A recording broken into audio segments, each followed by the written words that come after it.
उन्वान तीसरी सलीबी जंग क़ुव्वत सियासत और ईमान का एक मलाप मुकदमा। तीसरी सलीबी जंगों से तीसर की तारीख में एक अहम दौरानी है जिसकी अजीम मकसद है मुक़द्दस शहर जेरूसलम को मुसलमानों के कब्ज़े से दोबारा हासिल करना। यह जंग अनवरटाइडनाई से अलकायदीयत तक का वक्फ़ा था जो दीनी जज्बात, सियासी पुराने इदारों की खिलाफत और फ़ौजी झड़पों की नुमायाँ मिसालों के साथ साथ गुजरा।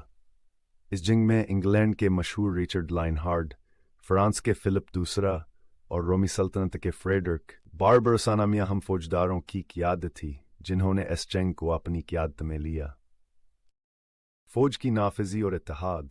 तीसरी सलीबी जंग की नुमायाँ ख़ुसूसियत हर ही मुख्तलिफ़ शख्सियात की क़ियादत में कौमी फ़ौजी तनज़ीमों का इज्तिमा हुआ।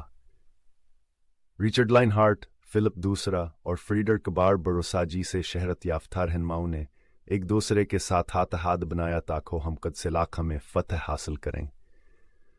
ताहम फ्रीडरिक बारबरोसा की शिरकत का इंतहाई अफसोसनाक आनत कर रास्ता पर आंकी गिरदिना पर गई जबान हैं एक दरिया के पार करते वक़्त गर्की का सामना हुआ। इनके मौत ने फ़ौज को तावर क़यादत की कीकमी का सामना करवाया जिसने इनकी फ़ौज को इनकी फ़ौजी काबिलियतों और क़यादत की अदम मौजूदगी से महरूम कर दिया। लेकिन रिचर्ड लाइनहार्ट और फ़िलिप दूसरा ने मुलकर जंग जारी रखी जो आने वाले जंगों में कलीदी साबित हुई। फ़ौजी कार्रवाइयाँ। तीसरी सलीबी जंग की फ़ौजी कार्रवाइयाँ मुख्तलिफ़ रवाबितों और फतूहात का सिलसिला रखती हैं। रिचर्ड लाइनहार्ट, जिसकी शागिर्दी में मुक़द्दस इलाक़ा में मुख्तलिफ़ जंगों में मशगूल रहा, इसमें एकड़ की मुहासरा जहाँ 2 साल तक जारी मुहासरा के बाद फ़तह हासिल की गई, और आरसफ की जंग शामिल हैं जहाँ रिचर्ड की फ़ौज ने सलाहल्दीन की फ़ौज को खिलड़ाई में शिकस्त दी। तमाम फतूहात के बावजूद फ़ौज को मुख्तलिफ़ चैलेंज का सामना करना पड़ा जैसे कि ग़ज़ा की कमी, बीमारी और सख्त ज़राई माहौल। अलावाज़ें अंदरूनी इख्तिलाफ़ात और रकाबतें सलीबी इत्तेहाद की इत्तेहादियत को मिनहाई करने का ख़तर हद तेर हैं, ख़ुसूसी तौर पर रिचर्ड और फ़िलिप के दरमियान। रिश्तेदारी और मुज़ाकरात। तीसरी सलीबी जंग के दौरान मुज़ाकरात भी अहम किरदार अदा किए।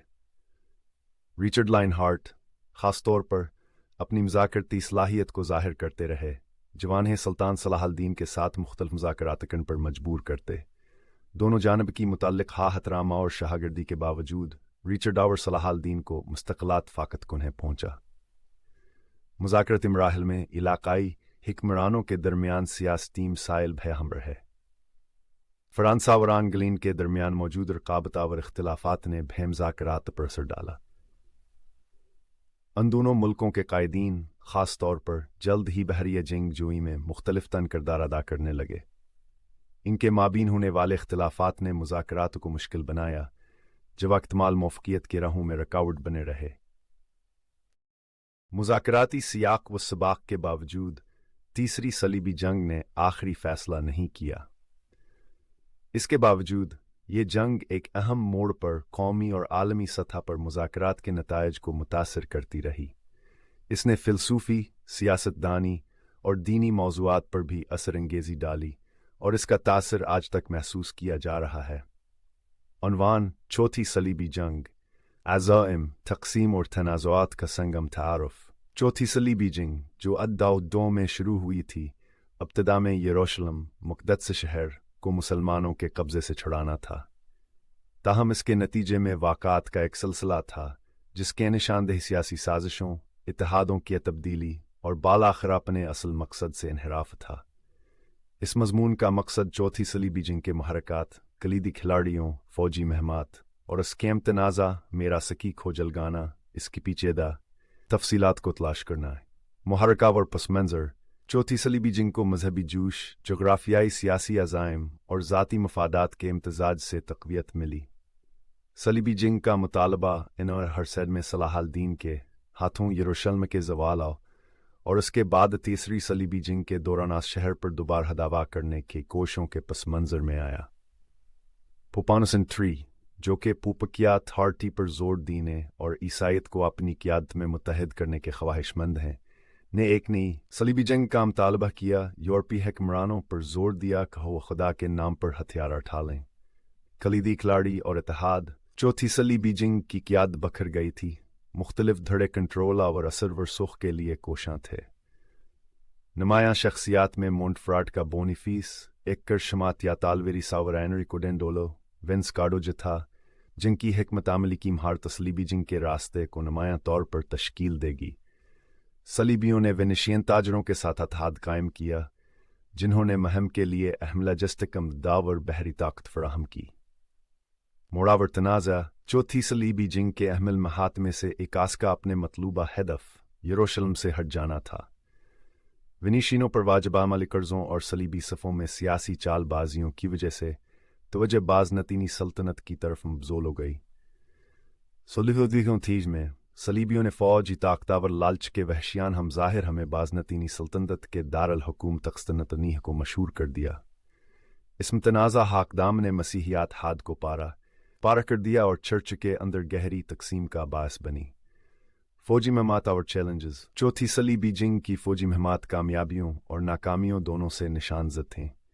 قسطنطنیہ کے محاصرے اور بالآخر برطرفی نے صلیبیوں کی فوجی صلاحیت کو ظاہر کیا، لیکن ساتھ ہی عیسائیوں کو اپنے ذاتی فائدے کے لیے دھوکہ دینے کی خواہش کو بھی اجاگر کیا۔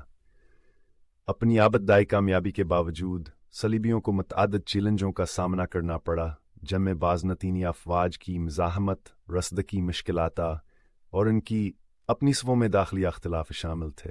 میرا تاور نتائج چوتھی صلیبی جنگ نے عیسائیوں کے اندر تنازعات اور تقسیم کیا ایک دیر تعمیرات چھوڑی۔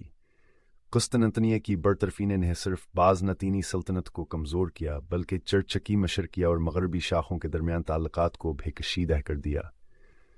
اپنے اصل مقصد سے ہٹ جانے نے مستقبل کی صلیبی جنگوں کے جواز اور تاثیر پر بھی سایہ ڈالا، جس سے مجموعی طور پر صلیبیت حریک کو نقصان پہنچا۔ مزید برآں قسطنطنیہ کی لوٹ مار کی وجہ سے انمول نمونے اور ناقابل تلافی ثقافتی ورثے کا نقصان ہوا، جس سے صلیبی جنگوں کی تاریخ پر ایک داغ رہ گیا۔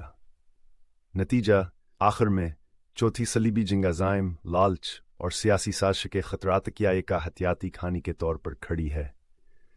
مقدس زمین پر دوبارہ دعویٰ کرنے کیا ایک عظیم کوشش کے طور پر جو شروع ہوا حالمی ہاور دھوکے پر ختم ہوا، جس نے تنازعات اور تقسیم کی بھی میراث چھوڑی جو تاریخ میں گونجتی رہتی ہے۔ جیسا کہ ہم چوتھی صلیبی جنگ پر غور کرتے ہیں، ہمیں انسانی فطرت کی پیچیدگیوں اور طاقتور عزائم سے چلنے والے اعمال کے نتائج کی یاد دلائی جاتی ہے۔